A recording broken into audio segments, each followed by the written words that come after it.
Like, I hook you in. I'm country. Take me to D flat C sharp, dog. We like black keys. We like black keys. Stuff like, I'm a soldier in the army. We went to the same church. To the same church. You know, I'm a soldier in the I'm a soldier. Let's go, let's go. Everybody clap your hands. I got about 2 minutes to let this go. Y'all ready? They would sing this, Mom. I don't know why they would say, if I die, let me die. And I'm like, why would you say that? If I die, let me die. Oh, if I die, let me die. If I die, let me die. Sunday morning, everybody clap your hands. I feel churchy, I feel quartet. Yeah. Everybody clap your hands. Gonna ride it, gonna ride it, gonna ride it, gonna ride it, gonna ride it. 2, 3. So I grew up on stuff like that, and I didn't understand the songs. And so another song will come out of the blue. Some of y'all may not know this, you may. They will say, something on the inside, working on the outside. Oh, what a change in my life. I told you. Something on the inside, working on the outside. Oh, what a change in my life. And then we'll do it. Everybody clap your hands.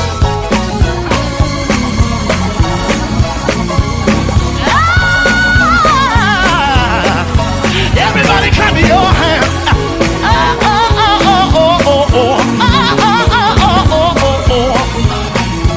1, 2, 3. And so I was little, and so I just remember moving around, clapping my hands and jumping. And I'm like, bruh, these songs are really, really good. So somebody will jump up, and then you'll hear another one like this. It will say, living, he loved me. Die.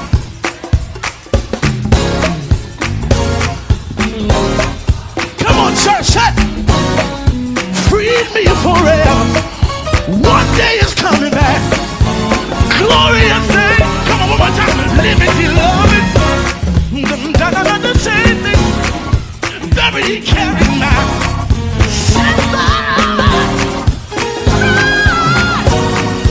freed me forever. Come on, y'all. One day. Let's go, God bless. Here we go. Everybody clap your hands. Down memory lane. 1, 2, 3. Jesus, I'll never forget what you done for me. You say what? Jesus, I'll never say how you what? Oh, Jesus, I'll never forget. No, never. I said, God is a good God.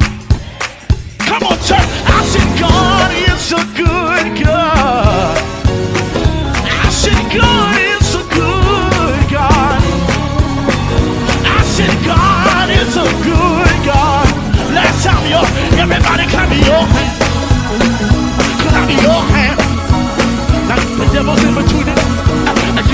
Clap your hand. Everybody clap your hand.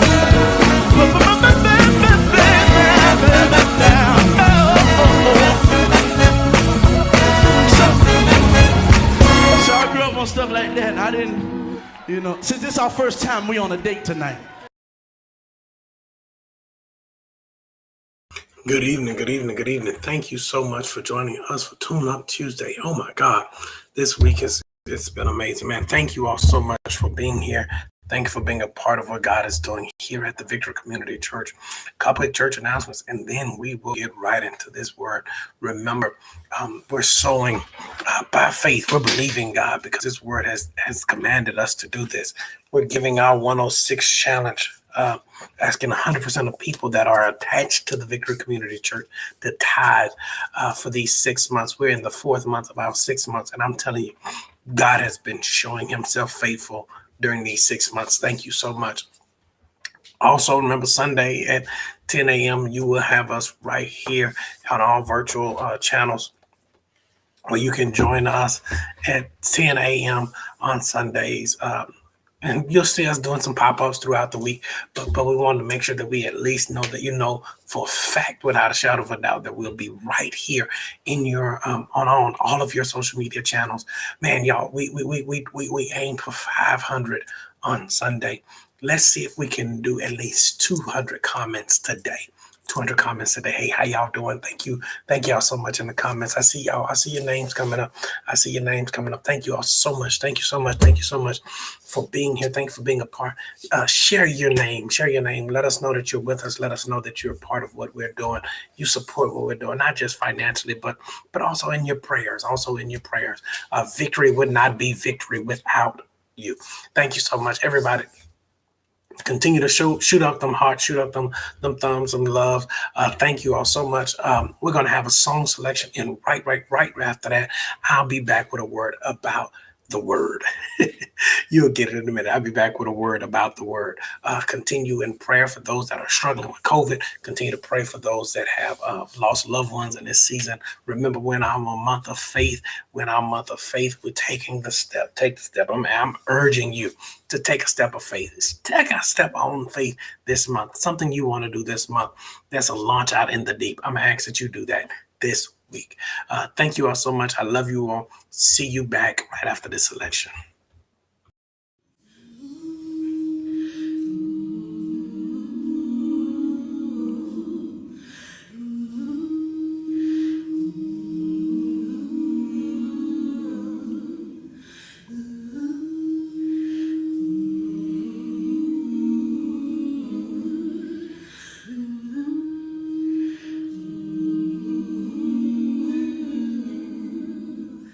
Bless me.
Y'all know sometimes I know the song is coming and it still mess me up. Sometimes I don't know what you're praying for, but I'm praying for increase. Tonight's word is faith from the word. Faith from the word. Faith from the word. Man, y'all remember, hit like, hit share. We want to make sure that everybody. Hey, our minister music is in the comments. I just wanted to shout out First Lady in the comments. Come on, y'all. let's talk about this. Faith from the word. Romans 10:14-17 says, how then can they call on the one whom they have not believed in? And how can they believe in the one in whom they have not heard? How can they hear without someone preaching to them? How can anyone preach unless they are sent? As it is written, how beautiful are the feet of those who bring the good news. But not all the Israelites accepted the good news for Israel. For Isaiah says, the Lord who has believed our message. Consequently, faith comes by hearing the message, and the message is heard through the word of Jesus about Christ. But I ask, did they not hear? Of course they did. I want to talk about faith from the word. Faith from the word. I understand that we are in a abnormal, let's call it that, an abnormal time where church attendance has been shifted. Let's use that word, has been shifted away from buildings and chairs. It has been, no one cares the size of your building. No one cares how many you seat. Nobody cares if you want to touch your neighbor or not. Nobody really cares if you give the proper greeting and walk around and shake hands at greeting time.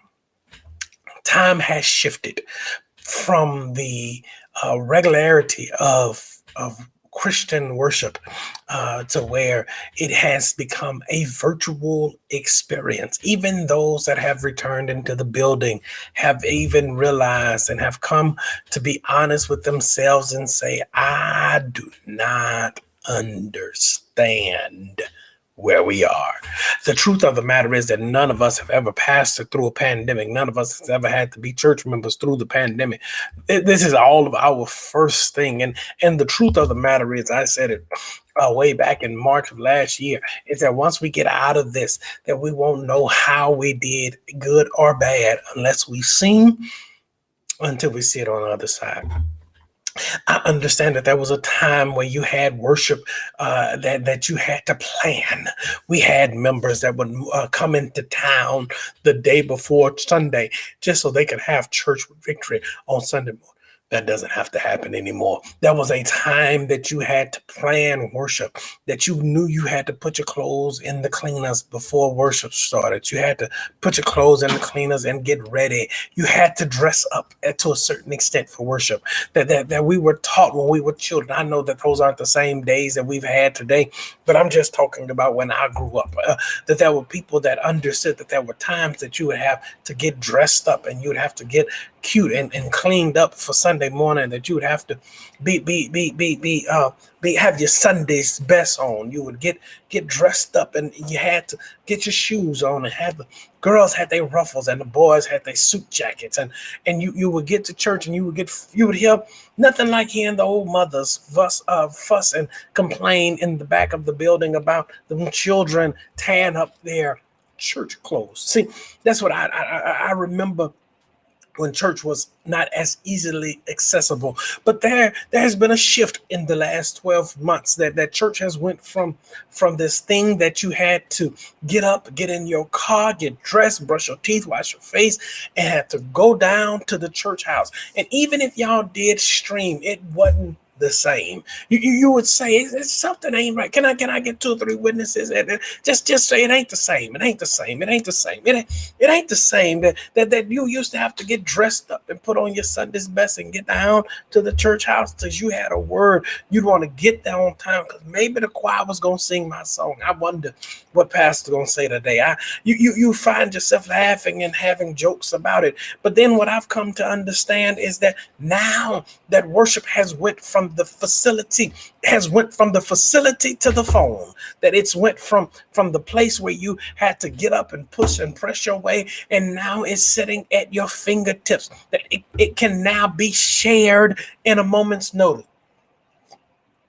Yes, the problem is it's on the same place that you share all of your rawest random thoughts about life and time. Trust me, I'm not judging you. This is not a message to judge you based on what you posting on social media. Because if you my friend, I'm telling you, ain't no telling what I line to say. But I will say this, that there's a time where you would have to have something separate.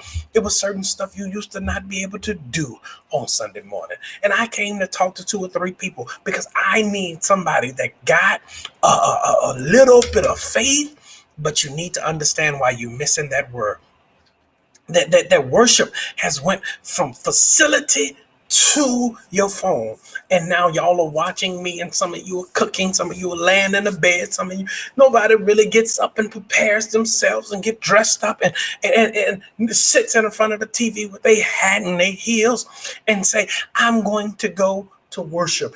See, it used to cost. The thing about life is that it always helps you. You see the master plan of God in work, because at one time it would cost thousands of dollars to bring the preacher into your house. It would cost him thousands of dollars to get shared on a network that could get out. They would go on radio. They would do, but you got video of me. You looking at me. You can talk back to me. I can see your comments live. You don't have to mail in anything. That's not a number that's going to come across your screen that you have to call and speak with an operator to give your donation. All you have to do is pick up your phone and Cash App, send it via PayPal, send it.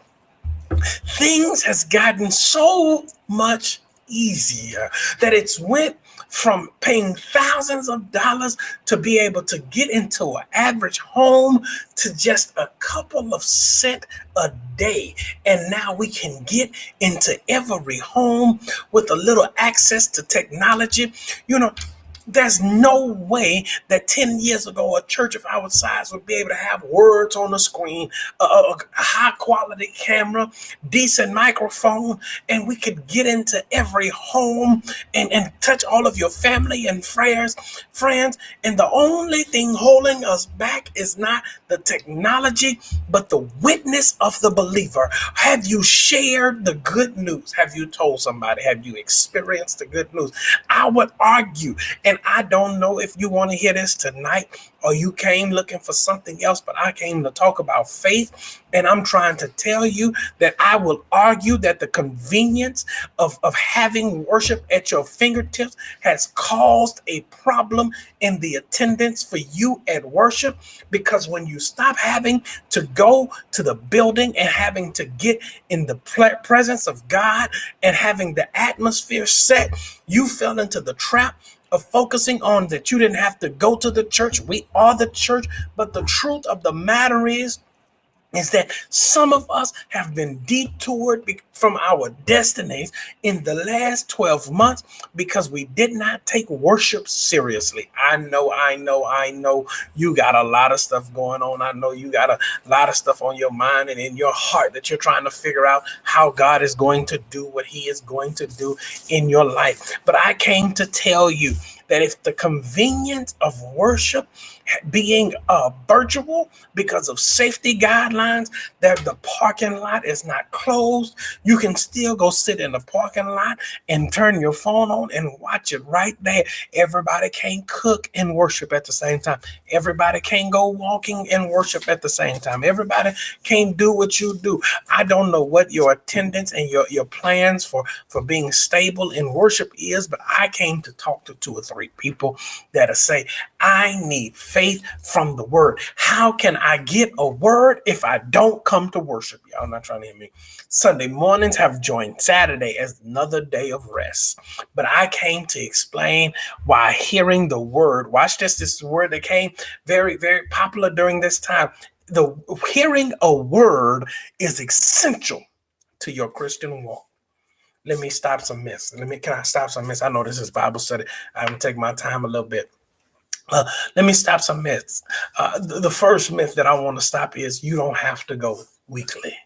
Yeah, that's a myth. That's a myth. That's a myth. Why? Because Jesus went to church on a weekly. That he went on the Sabbath, and we don't go on the Sabbath. We go on the day of celebration of the resurrection of him on the Sunday morning. You ought to go. You ought to go weekly. You ought to go to it as much as you desire. You ought to have enough in you to say, I must spend. See, and the problem is that we don't even spend the day in worship. As long as we're here, it's an hour. Y'all not trying to hear me? Most Christians we don't have church like they used to. We can have 8 o'clock, 10 o'clock, 3 o'clock and come back for 7 o'clock. We don't do them no more. Y'all quit coming to them years ago. Your parents stopped coming to them. So most of us don't understand what it means to be in church all day. But I don't have to go weekly. That's a myth. That's a myth. We put that stuff out. I ain't got to go. They ain't gonna miss me. It ain't about them missing you. You should miss them because there's a word being spoken to you. It's like going somewhere and expecting somebody expecting to talk directly to you, but you didn't show up, but they still keep talking. Y'all not trying to hear me. I don't have to go to church to be a Christian. It's true. You don't. You don't. You don't have to. Nobody ever has to see you with your mate to be married. And to do help. Make the relationship stronger. There's a difference between being secret and being private. Everybody should know all of your business, but we should at least know y'all to go together. Y'all don't want to talk to me. Y'all don't talk to me. Most people want to. I'm sick of closeted Christians. Y'all want to be Christian in a closet. That you ain't shared it all year. You ain't shared it on your timeline. Ain't shared it with your family, your friends. You don't talk to nobody about your church. You don't talk to nobody about God because you say, everybody don't have to know my business. Let me stop the myth. I only go when I need to recharge. Oh my God.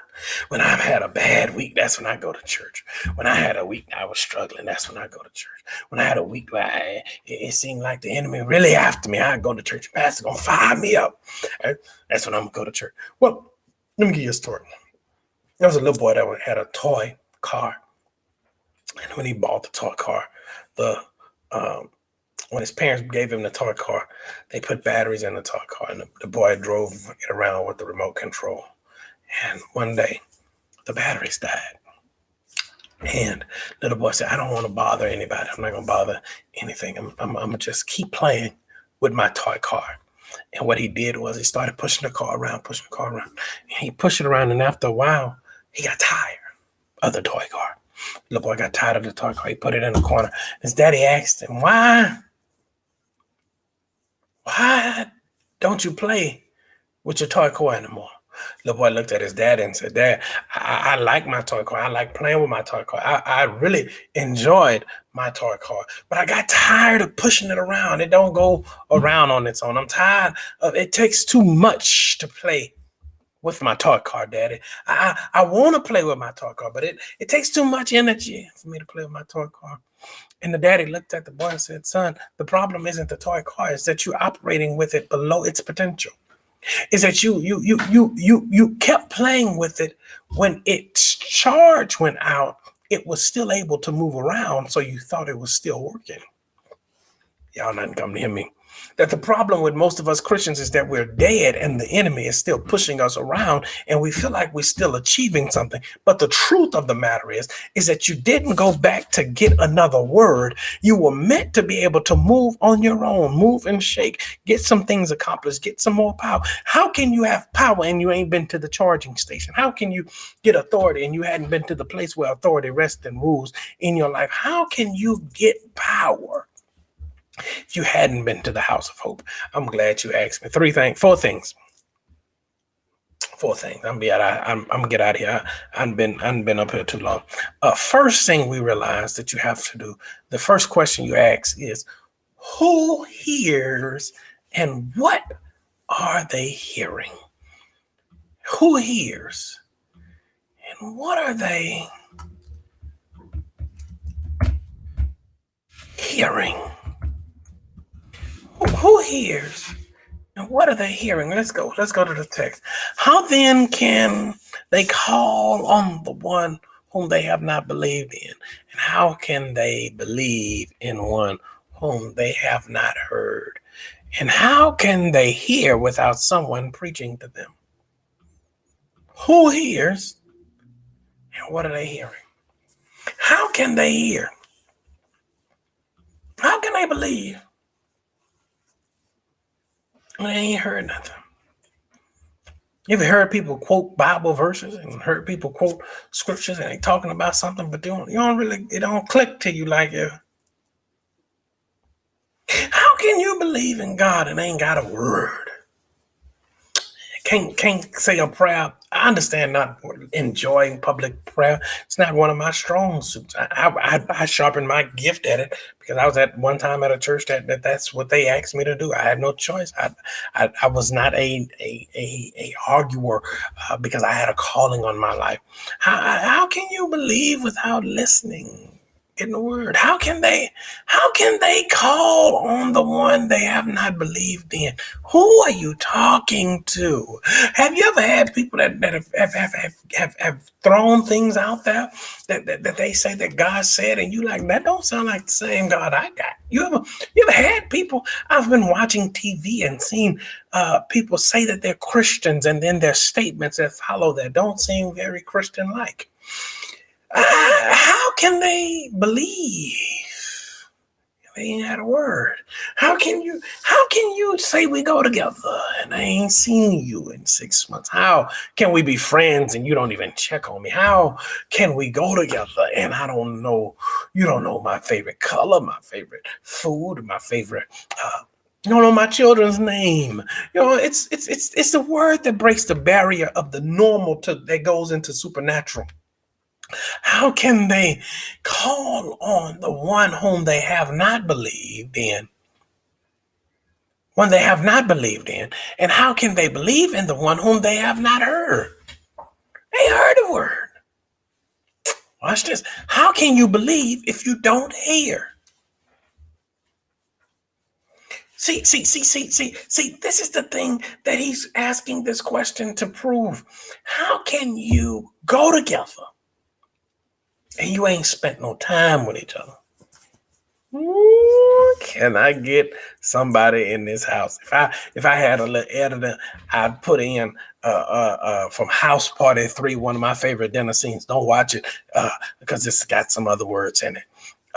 The daddy was telling kid at the dinner table, because most of us desire to get from God, but we don't understand that the getting involves us doing some giving.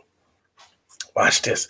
He said, sitting at the dinner table with kid on House Party 3, ain't no romance without finance. That you have to have it all together. You can't come receiving and you ain't spent no time. It don't work. Love ought to cost you something. See, most of us struggle because we don't want to spend time. It's like telling someone you love them, but they don't ever hear from you.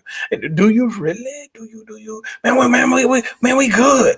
Are you sure? I don't want friendships that set me in a mindset, in a mode where I have to question who you are to me. I don't. How can they call on the one whom they have not believed in?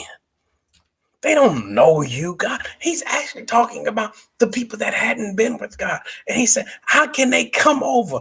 Who hears and what are they hearing? The people. How can we get new people over if they ain't heard because you refuse to share? You refuse to you're trying to get something in them. You're trying to get God in their heart, get faith in their heart. You want to know how we get as a ministry, get some of these things accomplished, you have to go out and get the people that ain't heard and give them the good news and say, hey, I know I want to take you from receiving the free gifts the ministry is giving away. And next year, I'm believing God that you're going to be giving away. Why? Because let me tell you about a man named Jesus. Y'all don't want to hear me today. That you have to get to know him, and you have to say, I don't care who it is. I don't care how you grew up. What was your faith? What was your thought process? Whoever you believed in, I got somebody bigger and better than them. And I can tell you, he's loved you long before Buddha came into existence, before Muhammad came into existence, before Karishma came into existence. He loved you before all of that stuff. I need somebody that'll say, I need a little more Jesus. I need just a little more. Come on, y'all. Help me alone. Y'all wasn't ready for that. I know. Who hears and what do they hear? How can they hear without someone preaching to them? That's my second point. Who's preaching? Question normally asked on Sunday morning at churches when they pull into the parking lot and pastor's car's not in the parking lot, they look at each other and say, who preaching? Have you heard anything? Did nobody see anything? You back in the day, you would go sit down in your seat and you would wait to see who sat in the big chair, because sat in the pulpit and you had the low chairs, the medium chairs, then you had the big chair. And the big chair, you see who sat in the big chair while pastor wasn't there, because you know who sat in the big chair was preaching. I'm trying to keep it light, but I'm trying to give you some word. Verse 15. And how can anyone preach unless they are sent? Watch people. Watch this. That show up. It wasn't sent.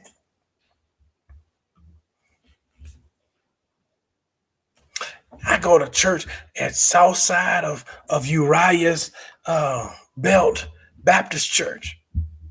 And he told us we on a fast from sin for 42 days. You might want to get out of there. Watch this. Everybody behind the pulpit, y'all not trying to hear me, wasn't called to preach. Everybody with a Gucci belt wasn't called to preach. Everybody that can raise an offering, push and pull you to achieve and do what they wanted you to do, ain't called with a word. Who's preaching? Verse 15, I'm not making it up. And how can anyone preach unless they are sent? How can somebody give you a word unless they got the AO? I'm leery of pastors without a pastor. I'm leery of people that are you getting a word for you or a motivational speech that sounded good? See, I know. I'm not beating up on preachers. I'm getting to my third point. I need to get to the place where y'all understand what my mama taught me as a little kid. Don't put your feet up under everybody's table. You can't eat at everybody's table. If he passing out a word and it ain't resonating in your spirit, get out of there. Don't keep coming back. And you know that God didn't send you to him, and God didn't send him to you to preach into your life, and it's not resonating with you. It's not sitting in your spirit. It's not marinating on you. That's not a word been preached to you. I didn't say somebody that hadn't been with God. You can be with God and still not be called to me. Who's preaching? So I want to know who. Okay, don't judge me too harshly, because if we do it for funeral directors, we ought to be able to at least ask the church that they find out somebody died. Who got the body? Who got it? Okay, y'all don't want to talk to me. I'm getting out of there. First thing is that you have to who hears and what are they hearing? The unbeliever hears. How can the unbeliever hear? And what are you telling them? Second thing, who's preaching? Somebody that had to be sent. Third thing is, who's it for? Verse 16, But not all the Israelites accepted the good news. For Isaiah says, Lord, who has believed our message?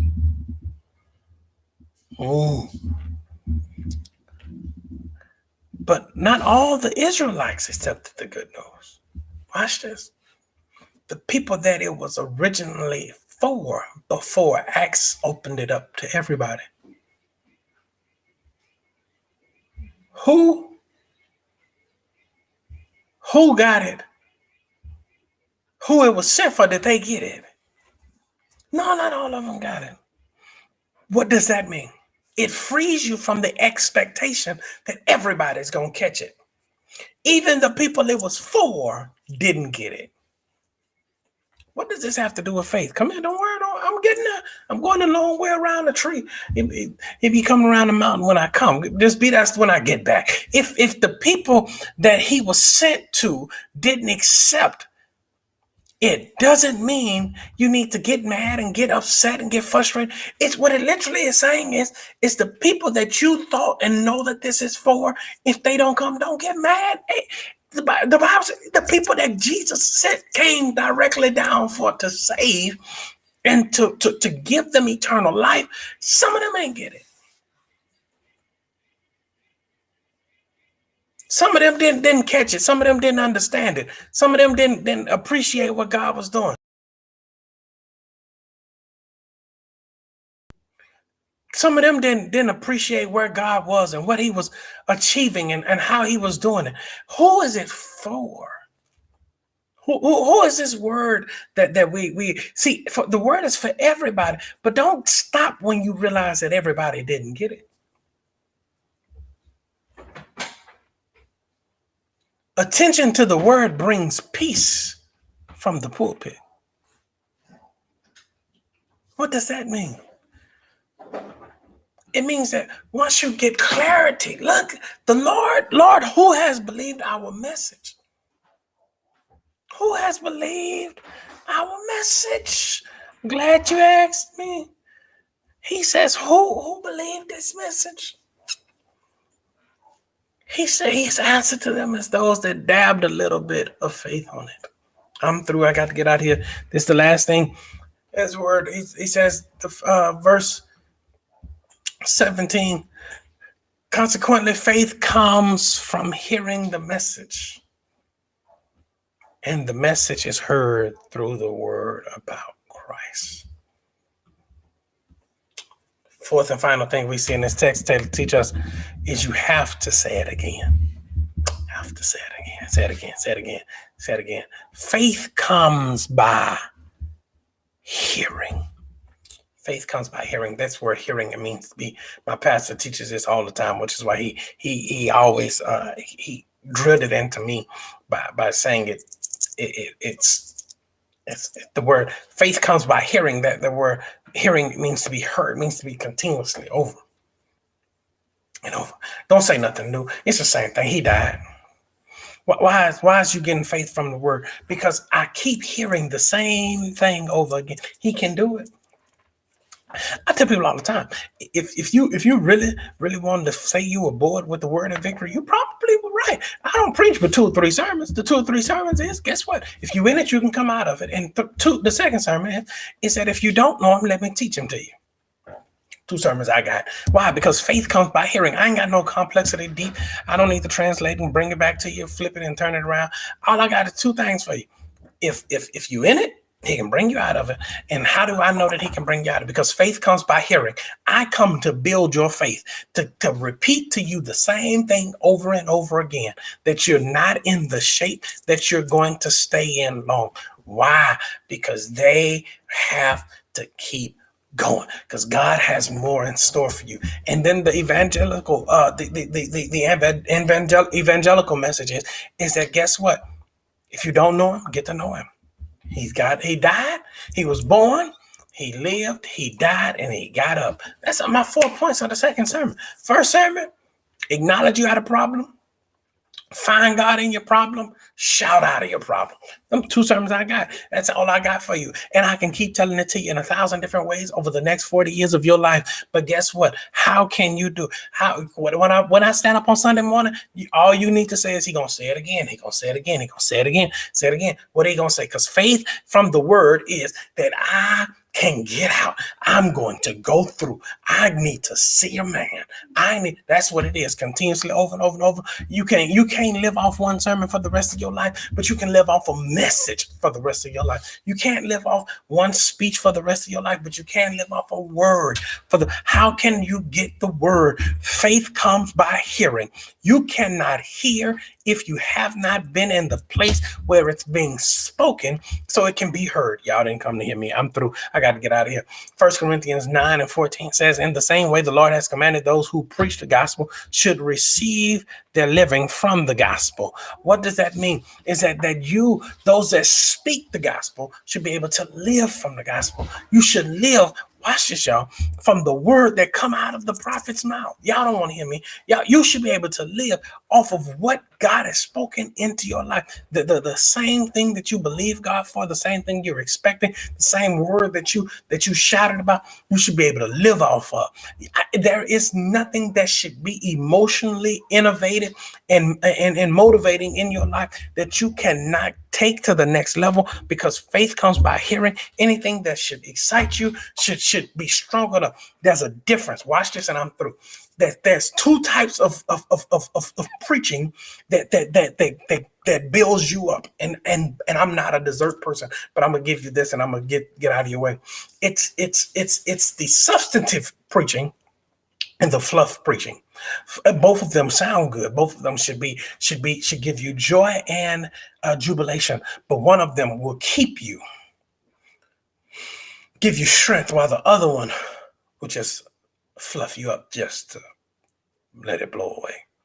The clearest picture is you sitting a pecan pie beside a lemon meringue pie, and most of the lemon meringue pie got a lot of stuff in it, but it ain't pecan pie. It ain't solid. And most of us need a pecan pie word. Some of us need a solid word. Some of us need a word that help us get through our day, our month, and our year. Let's go to God in prayer. God, I love you. I thank you. I appreciate you. Your word is worthy to be praised. Your name is higher than the heavens, God. You give us the clarity and conviction to be able to speak and do your will, God. I love you for that. In Jesus' name we do pray. Amen. Amen. Thank you so much. If you desire to be a part of the church, if you desire to be, man, this was a word for me on a Tuesday night, and I just came to God. I just want to be saved. I just want to be saved. I just want to be saved. I just want to be saved. And this is what I want you to do. Hashtag all in. Hashtag all in. Hashtag all in. Hashtag all in. Thank you so much. Thank you, everybody. And while they're doing that, let's prepare to give. Let's prepare to give. Hashtag all in if you're looking for a place to tie into a ministry.